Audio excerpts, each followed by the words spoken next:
ಗುರುಭ್ಯೋ ನಮಃ. ಶ್ರೀಮಾತ್ರೇ ನಮಃ.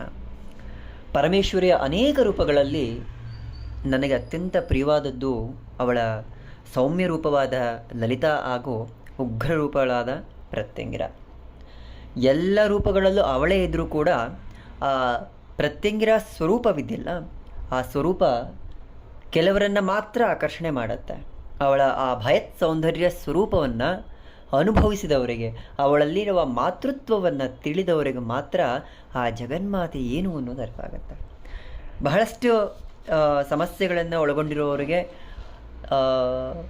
ಕೆಲವೊಂದು ರೀತಿಯ ವಿಚಿತ್ರ ಸಮಸ್ಯೆಗಳನ್ನು ನಡುವವರಿಗೆ ನಾನು ಹೇಳೋ ಮೊದಲನೇ ಸೂಚನೆ ಏನು ಅಂದರೆ, ಪ್ರತ್ಯಂಗಿರಿಗೆ ಶರಣಾಗಿ ಅವಳು ಕಾಪಾಡ್ತಾಳೆ. ಯಾಕಂದರೆ ಅವಳನ್ನು ಯಾರೇ ಆಶ್ರಯಿಸಿದರೂ ಅವಳು ಆಶ್ರಿತ ಕಲ್ಪವೃಕ್ಷವಾಗಿ ಅವಳು ರಕ್ಷಣೆ ಮಾಡ್ತಾಳೆ. ಭಕ್ತ ರಕ್ಷಕಿಯಾಗಿ, ಭಕ್ತ ಪೋಷಕಿಯಾಗಿ, ಸರ್ವದಾ ನಮ್ಮ ನೆರಳಿನಂತೆ ನಮ್ಮನ್ನು ಹಿಂಬಾಲಿಸ್ತಾ ಆಶ್ರಯವನ್ನು, ರಕ್ಷಣೆಯನ್ನು ಸದಾ ನೀಡುವವಳು ಪ್ರತ್ಯಂಗಿರ. ಪ್ರತ್ಯಂಗಿರ ಅಂದಿದ ತಕ್ಷಣಕ್ಕೆ ಕೆಲವರು ಹೆದರೋದುಂಟು.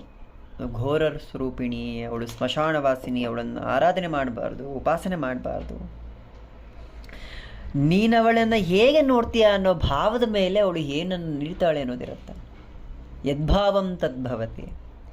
ನಾನು ಅವಳನ್ನು ತಾಯಿ ಸ್ವರೂಪದಲ್ಲಿ ಅಮ್ಮನಾಗಿ ನೋಡುವಾಗ ಅವಳು ನನ್ನನ್ನು ದಂಡಿಸೋದೂ ಇಲ್ಲ, ಶಿಕ್ಷಿಸೋದೂ ಇಲ್ಲ. ಯಾಕಂದರೆ ನಾನು ಅವಳಿಂದ ಏನನ್ನೂ ಪಡ್ಕೊಳ್ಳೋಕೆ ಇಷ್ಟಪಡೋದಿಲ್ಲ. ನಿನ್ನ ಕಾರುಣ್ಯವನ್ನು, ನಿನ್ನ ಕರುಣೆಯೊಂದನ್ನು, ನಿನ್ನ ಆ ಪ್ರೀತಿಯೊಂದನ್ನು ನನ್ನ ಮೇಲೆ ತೋರಿಸು ಸಾಕು ಅನ್ನೋದಿರುತ್ತೆ. ಆಗ ಆ ತಾಯಿ ಅದನ್ನಷ್ಟೇ ತೋರಿಸೋಕೆ ಸಾಧ್ಯ. ನನಗೆ ಬೇಕಾದದ್ದು, ಬೇಡವಾದದ್ದು ಅವಳು ನಿರ್ಧಾರ ಮಾಡ್ತಾಳೆ. ಹಾಗಿರುವಾಗ ಅವಳ ಸಾಧನೆಗೆ ಹೋದಾಗ ಸಾಧನೆಯ ಲೋಪದೋಷಗಳಿಗೆ ದಂಡನೆ ಕಟ್ಟಿಟ್ಟ ಬುದ್ಧಿ. ಆ ಹಾದಿಯಲ್ಲಿ ಸಾಗಿ ಶಿಕ್ಷೆಯನ್ನು ಅನುಭವಿಸಿ ಅದನ್ನು ಅಮ್ಮನವ್ರ ಮೇಲೆ ಹಾಕೋದು ಸಮಂಜಸ ಅಲ್ವೇ ಅಲ್ಲ. ಯಾವುದೇ ಶಕ್ತಿಯಾಗಿರಲಿ, ಆ ಶಕ್ತಿಯನ್ನು ನಾವು ಹೇಗೆ ನೋಡ್ತೀವಿ ಅನ್ನೋ ಆ ಭಾವದ ಮೇಲೆ ಅವಳು ನಮ್ಮನ್ನು ಅನುಗ್ರಹಿಸ್ತಾ ಹೋಗ್ತಾರೆ. ಆ ಅನುಗ್ರಹ ಇದೆಯಲ್ಲ, ಆ ಅನುಗ್ರಹವನ್ನು ಪಡೆದವ್ರಿಗಷ್ಟೇ ಗೊತ್ತಿರುತ್ತೆ. ಪ್ರತ್ಯಂಗಿರ ಉಪಾಸನೆ ಅಥವಾ ಪ್ರತ್ಯಂಗಿರ ಆರಾಧನೆ ಬಹುತೇಕ ನಾನು ಯಾವಾಗಲೂ ಕೆಲವೊಂದು ಸಮಸ್ಯೆಗಳನ್ನು ಬಹುಬೇಗ ನಿವಾರಣೆ ಆಗಬೇಕು ಅನ್ನುವಾಗ ಪ್ರತ್ಯಂಗಿರ ದೀಪಾರಾಧನೆಗೋ ಅಥವಾ ಅವಳ 12 ದೀಪಗಳ ಪೂಜಾ ವಿಧಾನಕ್ಕೋ ಹೇಳ್ಕೊಡೋದು ಉಂಟು. ಯಾಕಂದರೆ ಅದು ಬಹುಬೇಗ ಅವಳನ್ನು ಪ್ರಸನ್ನರಾಗಿಸೋದಕ್ಕಿಂತ ಅವಳ ಕೃಪಾದೃಷ್ಟಿ ನಮ್ಮ ಮೇಲೆ ಬಿದ್ದುಬಿಟ್ರೆ ಸಾಕು. ಆ ಸಮಸ್ಯೆಗಳು ಔತ್ಪಾಡ್ಗೆ ಹೋಗ್ತಾ ಇರುತ್ತೆ. ಮನಸ್ಸು ಬದಲಾಗ್ತಾ ಹೋದರೆ ಸಮಸ್ಯೆಗಳು ಬದಲಾಗ್ತಾ ಹೋಗುತ್ತೆ. ಮನೆಯ ವಾತಾವರಣ ಬದಲಾಗ್ತಾ ಹೋದರೆ ನಮಗೆ ಎಲ್ಲವೂ ಸರಿಯಾದಂತಹ ವ್ಯವಸ್ಥೆಗಳು ಸಿಗ್ತಾ ಹೋಗುತ್ತೆ. ಹಾಗಾಗಿ ಆ ಜಗನ್ಮಾತೆಯ ಉಪಾಸನೆ ಅನ್ನೋದನ್ನ ನಾವು ನಮ್ಮ ರಕ್ಷಣೆಗೆ, ನಮ್ಮ ಮಕ್ಕಳ ರಕ್ಷಣೆಗೆ, ನಮ್ಮ ಕುಟುಂಬದ ರಕ್ಷಣೆಗೆ ಶರಣಾಗತರಾಗೋದ್ರಲ್ಲಿ ಯಾವ ತಪ್ಪೂ ಇಲ್ಲ. ಇತ್ತೀಚೆಗೆ ಏನಂದರೆ, ಗುಪ್ತ ನವರಾತ್ರಿ ಮುಗಿದ ನಂತರ ಆಷಾಢ ಮಾಸದ ಹುಣ್ಣಿಮೆಯಿಂದ ಪ್ರತ್ಯಂಗಿರ ಆರಾಧನೆಯನ್ನು ಮಾಡೋದಕ್ಕೆ ಒಂದು ನಿರ್ಧಾರ ಮಾಡಿದಾಗ ಬಹಳಷ್ಟು ಮಂದಿ ಅದನ್ನು ಕುತೂಹಲದಿಂದ ಕೇಳ್ತಾ ಹೋದ್ರು. ಯಾಕಂದರೆ ಈ ಹಿಂದೆ ಎಲ್ಲರೂ ಅಮ್ಮನವ್ರ ಉಪಾಸನೆಯನ್ನು ಮಾಡಿರೋವರೇ, ಸಣ್ಣ ಸಣ್ಣ ಉಪಾಸನೆಗಳನ್ನು ಮಾಡಿರೋವರೇ, ಇದು ಹೇಗಿರುತ್ತೆ ನನಗೆ ಗೊತ್ತಿಲ್ವಲ್ಲ, ಹೊಸದಾಗಿ ಏನಿದೆ ಕಲಿಬೇಕು ಅಥವಾ ಅವಳ ಅನುಗ್ರಹವನ್ನು ಪಡ್ಕೊಬೇಕು ಮತ್ತಷ್ಟು ಮಗದಷ್ಟು ಆಯಿತು. ಆ ರೆಸ್ಪಾನ್ಸ್ ಬರುತ್ತಲ್ಲ, ಆ ರೆಸ್ಪಾನ್ಸಲ್ಲಿ ಕೆಲವೊಬ್ಬರದ್ದು ರೆಸ್ಪಾನ್ಸ್ ನನಗೆ ತುಂಬ ಇಷ್ಟ ಆಗುತ್ತೆ. ಯಾಕಂದರೆ ಅವ್ರದ್ದು ನಿಷ್ಕಲ್ಮಶವಾದ ಭಾವ. ಅವಳ ಅಮ್ಮ ನನ್ನಮ್ಮ, ಅವಳನ್ನು ಹೇಗಾದರೂ ನಾನು ಆರಾಧನೆ ಮಾಡಬೇಕು, ಏನಿದ್ರೂ ಹೇಳ್ಕೊಡಿ ನಾನು ಮಾಡ್ತೇನೆ, ಹೇಗಿದ್ರೂ ಸರಿ ನಾನು ಮಾಡ್ತೇನೆ.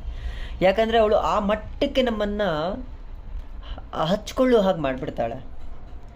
ತಾಯಿಯ ಮಡಿಲಲ್ಲಿ ಮಲಗಿದಾಗ ಯಾವ ನೆಮ್ಮದಿ ಸಿಗುತ್ತೆ ಅದು ಪ್ರತ್ಯಂಗಿರ ನಾಮಸ್ಮರಣೆಯಿಂದ ನಮಗೆ ಸಿಗುತ್ತೆ. ಎಂಥದ್ದೇ ಸಮಸ್ಯೆಗಳಿರಲಿ, ಎಂಥದ್ದೇ ಒತ್ತಡ ಇರಲಿ, ಏನೇ ಆಗಿರಲಿ, ಮನಸ್ಸಿಗೆ ನಾಟೋದೇ ಇಲ್ಲ. ಅಮ್ಮ ನೀನಿದ್ದೀಯಾ ಸಾಕು, ಅಮ್ಮ ಈಗ ಆಗ್ತಿದೆ ನೋಡು, ಅಮ್ಮ ಹಿಂಗಿದೆ ನೋಡು. ಈ ಚಿಕ್ಕ ಮಕ್ಕಳು ಹೇಗೆ ನಂಗೆ ಅದು ಬೇಕು ಇದು ಬೇಕು ಅನ್ನೋ ಅದಕ್ಕೆ ಕಾಟ ಕೊಡ್ತೀವಿ, ಹಂಗೆ ನಾವು ಅವಳಿಗೆ ಕಾಟ ಕೊಡ್ತಾರೆ. ಅಮ್ಮ ನೋಡಿ ಇದಾಗಿದೆ ಇದಾಗಿದೆ ಇದಾಗಿದೆ ಇದಾಗಿದೆ, ಏನು ಮಾಡೋಣ? ಎಲ್ಲವನ್ನೂ ಸಹನಾಮೂರ್ತಿಯಂತೆ ಸಹಿಸಿಕೊಂಡು ಕುತ್ಕೊಳ್ಳೋದು ಅವಳೊಬ್ಬಳಿಂದ ಮಾತ್ರ ಸಾಧ್ಯ. ಯಾಕಂದರೆ ಏನನ್ನೇ ಹೇಳಿದರು ಹೌದಾ ಅನ್ನೋ ಆ ಮಂದಸ್ಮಿತ ನಗು ಇದೆಯಲ್ಲ, ಅವಳನ್ನು ಅದಕ್ಕೆ ಹೇಳಿದ ಭಯತ್ ಸೌಂದರ್ಯ ಸ್ವರೂಪಿಣಿ. ಅವಳು ನೋಡ್ಲಿಕ್ಕೆ ಸಿಂಹಮುಖ, ಆದರೆ ಅದು ಎಷ್ಟು ಪ್ರಶಾಂತವಾಗಿರ್ತಾಳಂದರೆ ಅವಳ ಅನುಭೂತಿಯನ್ನು ಪಡೆದವರಿಗೆ ಅಥವಾ ಅವಳ ಸಂರಕ್ಷಣೆಯಲ್ಲಿರೋರಿಗೆ ಗೊತ್ತಿರುತ್ತೆ. ಪ್ರತಿ ಹೆಜ್ಜೆ ನಮ್ಮನ್ನು ಕಾಪಾಡ್ತಾಳೆ. ನೆರಳು ಕೂಡ ಎಲ್ಲೋ ಒಂದೆಗಡೆ ಬೆಳಕಲ್ಲಿ ನಮಗೆ ಮಾಯ ಆಗ್ಬಿಡ್ಬೋದು, ಆದರೆ ಅವಳು ಎಂದೂ ಮಾಯ ಆಗಲ್ಲ. ಹೆಂಗೆ ರಕ್ಷಣೆ ಮಾಡ್ತಾಳೆ ಅಂದರೆ ಆ ರಕ್ಷಣೆಯನ್ನು ಪಡೆದವ್ರಿಗೆ ಮಾತ್ರ ಗೊತ್ತಿರುತ್ತೆ. ಇತ್ತೀಚೆಗೆ ಒಂದು ಬಹುಶಃ ತುಮಕೂರಿನ ಒಂದು ಘಟನೆ ಅನಿಸುತ್ತೆ. ತುಮಕೂರಿನ ಒಂದು ಹಳ್ಳಿಯಿಂದ ಒಬ್ಬರು ಫೋನ್ ಮಾಡಿದರು. ಈ ರೀತಿ ಅವರಿಗೆ ಕೆಲವೊಂದು ಪ್ರೇತ ಬಾಧೆಯನ್ನು ತಂತ್ರ ಪ್ರಯೋಗದಿಂದ ಕೆಲವೊಂದು ಪ್ರೇತಗಳನ್ನು ಆಕರ್ಷಣೆ ಮಾಡಿ ಅಥವಾ ವಶೀಕರಣ ಮಾಡಿಕೊಂಡು ತಮ್ಮ ಸ್ವಾರ್ಥ ಲಾಭವನ್ನು ಸಿದ್ಧಿಸ್ಕೊಳ್ಳೋದಕ್ಕೆ ಅಮಾಯಕರ ಮೇಲೆ ಪ್ರಯೋಗ ಮಾಡ್ತಾರೆ. ಆ ರೀತಿಯಾದ ಒಂದು ಪ್ರಯೋಗ ಮಾಡಿ ಅವ್ರ ಮನೇಲಿ ಏನಾಗ್ತಿತ್ತಂದರೆ ಎಲ್ಲವೂ ಇದ್ದು ಏನೂ ಇಲ್ಲದಂತಹ ಪರಿಸ್ಥಿತಿ. ಪ್ರತಿನಿತ್ಯ ಏನೆಲ್ಲ ಒಂದು ಕಿರಿಕಿರಿ, ಏನೋ ಒಂದು ರೀತಿ ಸಿರಿವಂತಿಕೆಯಿಂದ ಬದುಕಿದವರನ್ನು ಏನೂ ಇಲ್ಲದ ಮಟ್ಟಕ್ಕೆ ತಂದು ನಿಲ್ಲಿಸಿತ್ತ ಪರಿಸ್ಥಿತಿ. ಮನೆಯಲ್ಲಿ ಸಾವು, ಪ್ರಾಣಿಗಳ ಸಾವು, ತನ್ನ ಸಂಬಂಧಿಕರ ಸಾವು, ಮಕ್ಕಳ ಸಾವು, ಮೊಮ್ಮಕ್ಕಳ ಸಾವು, ಜೀವನವೇ ಸಾಕಾಗಿ ಇನ್ನೇನೂ ಬೇಡ ನನಗೆ, ಏನಾಗ್ತಿದೆ ಅನ್ನೋದು ಅರಿವೇ ಆಗದೆ ಕೆಲವೊಂದು ಕಾಯಿಲೆಗಳು, ಆಸ್ಪತ್ರೆಗೆ ಹೋದ್ರೂ ಚೆನ್ನಾಗಿದೆಯಾ, ಎಲ್ಲಿ ಹೋದರೂ ಚೆನ್ನಾಗಿದೆಯಾ, ಆದರೆ ಏನಾಗ್ತಿದೆ ತಡ್ಕೊಳಕ್ಕಾಗಲ್ಲ, ಆ ರೀತಿಯ ಸಮಸ್ಯೆ. ಆ ಫೋನ್ ಮಾಡಾದ್ಮೇಲೆ ನಾನು ಈಗ ಹೇಗೆ ಅಂದರೆ ತೀರಾ ದುಃಖದಲ್ಲಿ, ನೋವಲ್ಲಿ ಆ ಅಳುವವ್ರಿಗೆ ಕೆಲವೊಮ್ಮೆ ನಾವು ಸಮಾಧಾನ ಮಾಡಲಿಕ್ಕಾಗಲ್ಲ. ಇಲ್ಲ, ಈ ಪರಿಹಾರ ಮಾಡ್ಕೊಳ್ಳಿ. ಅವರ ಶ್ರದ್ಧೆ ಅಥವಾ ಅವರ ಭಕ್ತಿ ಈ ಕ್ಷಣಕ್ಕೆ ಅದನ್ನು ಹೇಗೆ ವಿವರಿಸಬೇಕು ಗೊತ್ತಿಲ್ಲ.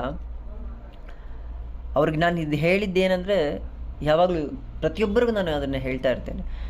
ನಿಮಗೆ ಪೂಜೆ ವಿಧಾನ ಗೊತ್ತಿಲ್ವೋ ಬೇಡ, ಮನೇಲಿ ಒಂದು ಶ್ರೀಯಂತ್ರವನ್ನು ಇಟ್ಟು ಪೂಜೆ ಮಾಡ್ತಾ ಹೋಗಿ. ನಿಮಗೆ ಯದ್ಭಾವಂ, ನಿಮಗೆ ಹೆಂಗೆ ಅರ್ಚನೆ ಮಾಡಲಿಕ್ಕೆ ಬರುತ್ತೆ, ಒಂದು ಹೂವನ್ನಿಟ್ಟು ಅದರ ಶ್ರೀಚಕ್ರದ ಮೇಲೆ ನಮಸ್ಕಾರ ಮಾಡಿಕೊಂಡು ಅವರು ವಾಡಿಕೆನಾದರೂ ಮಾಡಿಕೊಳ್ಳಿ, ಸಾಕು. ಸರ್ವವೂ ಆ ಶ್ರೀಚಕ್ರದಲ್ಲೇ ಇರುತ್ತೆ. ಒಮ್ಮೆ ಅದು ನಮ್ಮ ಮನೆಯನ್ನು ಪ್ರವೇಶ ಮಾಡಿದರೆ ಆ ವಾತಾವರಣವೇ ಶುದ್ಧಿಯಾಗಿ ಹೋಗುತ್ತೆ. ಹೀಗೆ ಅವ್ರಿಗೂ ಕೂಡ ಅದೇ ಸಲಹೆಯನ್ನು ಹಾಗೂ ಪ್ರತ್ಯಂಗಿರ ಉಪಾಸನೆಯ ಒಂದು ವಿಧಾನವನ್ನು ಹೇಳ್ಕೊಟ್ಟಿರ್ಬೇಕು. ಶ್ರೀಯಂತ್ರದ ಉಪಾಸನೆ ಅಥವಾ ಶ್ರೀಚಕ್ರವನ್ನು ಯಾವಾಗ ಮನೆ ಒಳಗಡೆ ತಗೊಂಡು ಹೋದ್ರು, ಆ ಮನೆ ಒಳಗೆ ಹೋದ ದಿನದಿಂದ ಅಥವಾ ಅವರ ಅನುಷ್ಠಾನ ಆ ದಿನದಿಂದನೇ ಶುರು ಮಾಡಿದ್ದ ಕಾರಣಕ್ಕೆ ಇಡೀ ದಿನ ಇಡೀ ಮನೆಯಲ್ಲಿ ಬೇರೆ ರೀತಿಯ ವಾತಾವರಣ ಶುರುವಾಯಿತು. ಶಬ್ದಗಳು ಬರಲಿಕ್ಕೆ ಶುರುವಾಯಿತು. ಈ ಸೆಂಡ್ ಅ ವಾಯ್ಸ್ ಮೆಸೇಜ್, ಹಿಂಗಾಗ್ತಿದೆ, ಈ ಶಬ್ದಗಳು ಬರ್ತಾ ಇದೆ, ಇಲ್ಲ ಶ್ರೀಚಕ್ರವನ್ನು ತೊಗೊಂಡೋಗಿ ಆಚೆ ಬಿಸಾಕ್ಬಿಡು. ಮನೆ ಸುತ್ತ ಯಾರೋ ಒಂದು ಓಡಾಟ, ತಿರುಗಾಟ, ಆ ಕಲ್ಲುಗಳನ್ನ ಎಸೆಯೋದು, ಹೆದರಿಸೋದು, ಅಳೋದು, ಆ ಕಿರುಚಾಟಗಳ ಮಧ್ಯೆ ಫೋನ್ ಮಾಡಿ ನಾನು ಏನಿಲ್ಲ, ತಲೆ ಕೆಡಿಸ್ಕೊಳ್ಳೋದು ಬೇಡ. ಯಾವಾಗ ಆ ಸಮಸ್ಯೆಗಳು ಉಲ್ಬಣವಾಗುತ್ತೆ ಅದು ನಿವಾರಣೆ ಆಗ್ತಿದೆ ಅಂತಲೇ ಅರ್ಥ. ಈ ಕ್ಷುದ್ರ ಪ್ರಯೋಗಗಳಾದಾಗ ಪ್ರತ್ಯಂಗಿರಿಯ ಕೆಲವೊಂದು ಮಾಲಾ ಮಂತ್ರಗಳಿದೆ, ಅದು ತುಂಬ ಚೆಂದಾಗಿ ಕೆಲಸ ಮಾಡುತ್ತೆ. ಶ್ರದ್ಧೆ ಇಟ್ಟು ಭಕ್ತಿಯಿಂದ ನಾನು ಈ ಮಾಲಾ ಮಂತ್ರವನ್ನು ಇಷ್ಟು ಬಾರಿ ಶ್ರೀಚಕ್ರಕ್ಕೆ ಅಭಿಷೇಕ ಮಾಡಿ ಆ ನೀರನ್ನು ಇಡೀ ಮನೆಗೆ ಪ್ರೋಕ್ಷಣೆ ಮಾಡಿ ಅತಿ ಹೆಚ್ಚು ನೀರನ್ನು ತಗೊಂಡು ಮನೆಯ ಸುತ್ತಲೂ ಒಂದು ವೃತ್ತಾಕಾರವಾಗಿ ಬರೀರಿ, ನೋಡೋಣ ಏನಾಗುತ್ತೆ. ಆಮೇಲೆ ಈಗ ಯಾವ ಮಟ್ಟಕ್ಕಾಗಿದೆ ಅಂದರೆ ಅವರಿಗೆ ಅರಿವಾಗಿದೆ ಯಾರು ಆ ಪ್ರೇತ ಪ್ರಯೋಗವನ್ನು ಮಾಡಿಸಿದ್ರು, ಆ ಪ್ರೇತ ಪ್ರಯೋಗನ ಮಾಡಿದವ್ರು ಯಾರು, ಯಾವ ಮಟ್ಟಕ್ಕಾಗಿದೆ ಅಂದರೆ ಮಾಡಿಸಿದವ್ರು ಪಾಪ ಈಗ ಈ ಭೂಮಿ ಮೇಲೆ ಇಲ್ಲ. ಪ್ರತ್ಯಂಗಿರಿಯ ರಕ್ಷಣೆ ಆಗಿರುತ್ತೆ. ಅದಕ್ಕೆ ಜಗನ್ಮಾತೆಯನ್ನು ಕೆಟ್ಟದ್ದಕ್ಕೆ ಬಳಸ್ಕೊಳ್ಳುವಾಗ 1000 ಸಲ ಯೋಚನೆ ಮಾಡಿ ಅಂತ ನಾನು ಹೇಳ್ತಾ ಹೋಗ್ತೀನಿ ಯಾವಾಗಲೂ. ಅವಳೊಮ್ಮೆ ರಕ್ಷಣೆಗೆ ನಿಂತ್ಕೊಂಡ್ಬಿಟ್ರೆ, ನೀನು ಯಾವ ಸ್ವಾರ್ಥದಿಂದ ಆ ಇಡೀ ಸಂಸಾರವನ್ನು ಹಾಳು ಮಾಡಬೇಕು ಅಂತ ಹೇಳಿ ಯಾವುದೋ ಒಂದು ಅಮಾಯಕ ಪ್ರೇತವನ್ನು ಕಳಿಸಿದ್ದೆ, ಅದು ಮತ್ತೆ ನಿನ್ನನ್ನೇ ಬಡಿದು ನಿನ್ನ ಇಡೀ ಕುಟುಂಬವನ್ನು ನಾಶ ಮಾಡೋ ಹಂಗೆ ಮಾಡಿದೆ ಅಂದರೆ ನಾವು ನಂಬುವ ದೈವ ನಮ್ಮನ್ನು ಎಷ್ಟು ಗಟ್ಟಿಯಾಗಿ ಕಾಪಾಡುತ್ತೆ ಅದೊಂದು ನಿದರ್ಶನ. ಇದರಲ್ಲಿ ಅವರ ಶ್ರದ್ಧೆ ಹಾಗೂ ಆ ಜಗನ್ಮಾತೆ ಕೃಪಾ ಕಟಾಕ್ಷ ಒಬ್ಬ ಅಸಹಾಯಕರಿಗೆ, ನೋವಲ್ಲಿರುವವರಿಗೆ ಹೆಂಗೆ ಸಿಗುತ್ತೆ ಅನ್ನೋದು ಒಂದು ನಿದರ್ಶನ. ನಾನೀಗ ಪರಿಪೂರ್ಣವಾಗಿ ಎಲ್ಲವನ್ನೂ ವಿವರಿಸಿ ಹೇಳೋಕ್ಕಾಗಲ್ಲ, ಯಾಕಂದರೆ ಅದು ಅವರ ಅನುಭವ. ಆ ಅನುಭವ ಅವರಿಗಷ್ಟೇ ಸೀಮಿತ.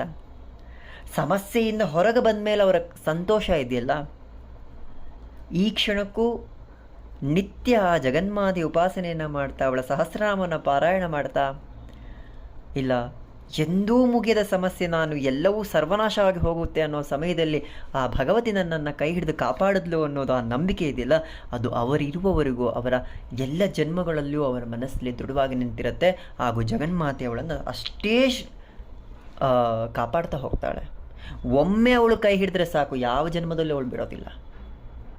ನಾವು ಅವಳ ಮೇಲೆ ಒಬ್ಬ ಮಗು ಹೇಗೆ ಆಶ್ರಯಿಸುತ್ತೆ ತಾಯಿಯನ್ನು, ಹಾಗೆ ಆಶ್ರಯಿಸಬೇಕು. ನನಗೇನೂ ಬೇಡ, ನನಗೆ ನಿನ್ನ ಅಭಯ ಹಸ್ತ ಸಾಕು, ನಿನ್ನ ಮಡಿಲಲ್ಲಿ ಕುಳಿತುಕೊಳ್ಳೋ ಭಾಗ್ಯ ಸಾಕು, ನೀನು ಏನು ಕೊಟ್ಟರೂ ನಾನು ಸ್ವೀಕಾರ ಮಾಡ್ತೀನಿ. ದುಃಖ ಕೊಟ್ಟರೂ ನಿನ್ನದೇ, ಸುಖ ಕೊಟ್ಟರೂ ನಿನ್ನದೇ, ಕಷ್ಟ ಕೊಟ್ಟರೂ ನಿನ್ನದೇ, ಎಲ್ಲವೂ ನಿನ್ನದೇ. ಆ ಭಾವನೆಯಲ್ಲಿ ನಾವು ನಿಂತ್ಕೊಂಡ್ಬಿಟ್ರೆ ಜಗನ್ಮಾತೆ ನಮ್ಮನ್ನು ಹೆಂಗೆ ಕಾಪಾಡ್ತಾಳಂದರೆ, ಅವಳಿಗೆ ನೋವಾದರೂ ಸಹಿಸಿಯಾಳು, ತನ್ನ ಮಕ್ಕಳಿಗೆ, ತನ್ನ ಭಕ್ತರಿಗೆ ನೋವಾದವಳು ಇನ್ನೂ ಸಹಿಸೋದಿಲ್ಲ. ಆಶ್ರಿತ ಕಲ್ಪವೃಕ್ಷ, ಭಕ್ತ ಪ್ರಸನ್ನೆ. ಭಕ್ತರು ಪ್ರಸನ್ನರಾದಾಗ ಅವಳು ಖುಷಿ ಪಡ್ತಾಳೆ. ಭಕ್ತ ಇಷ್ಟಪೂರ್ತಿ ಪ್ರದಾಯಿನಿ. ನಮಗೇನಿಷ್ಟ, ನನಗೇನು ಬೇಕು ಎಲ್ಲವನ್ನೂ ಕೊಡ್ತಾಳವಳು. ಕೇಳಬೇಕು ಹೇಗೆ? ನಿಸ್ವಾರ್ಥವಾಗಿ. ನನಗೆ ಯಾರನ್ನೋ ಹಾನಿ ಮಾಡು, ಮತ್ತಾರನ್ನೋ ನಾಶ ಮಾಡೋದ, ನನ್ನೊಳಗಿರುವ ಅಂಧಕಾರ ತೆಗಿತಾಯಿ ನೀನು. ಕಾಮ, ಕ್ರೋಧ, ಲೋಭ, ಮೋಹ, ಮದಮತ್ಸರ್ಯಗಳನ್ನು ಹಿಡಿದುತ್ತಾ ತಾಯಿ. ನಿನ್ನ ಮೇಲೆ ಭಕ್ತಿನ ಜಾಸ್ತಿ ಮಾಡು, ನಿನ್ನ ಮೇಲೆ ಪ್ರೀತಿನ ಜಾಸ್ತಿ ಮಾಡು, ಆಗೆಲ್ಲವೂ ಸರಿ ಹೋಗ್ತಾ ಹೋಗುತ್ತೆ.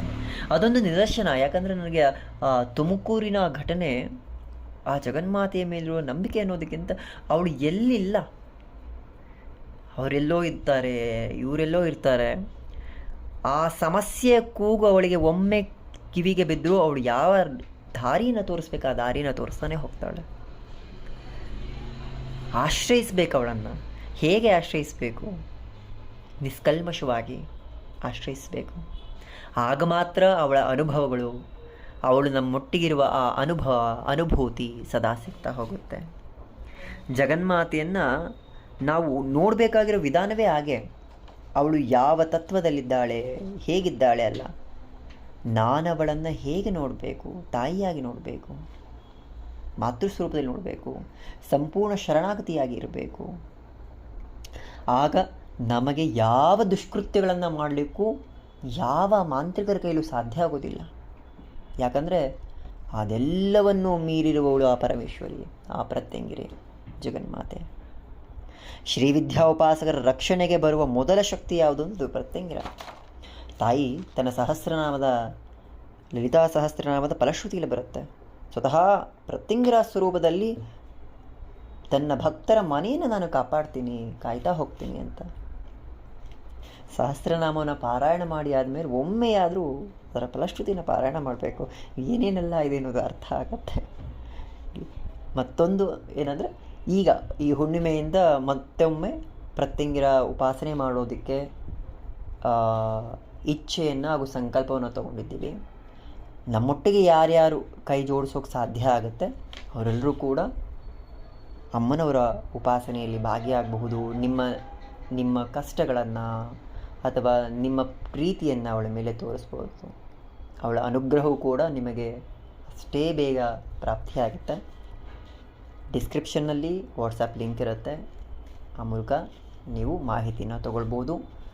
11 ದಿನದ ಅವಳ ಉಪಾಸನೆಯನ್ನು ಮಾಡಬಹುದು ಹಾಗೂ ಅವಳ ಅನುಗ್ರಹವನ್ನು, ಕಾರುಣ್ಯವನ್ನು, ರಕ್ಷಣೆಯನ್ನು ಪಡ್ಕೊಳ್ಬಹುದು.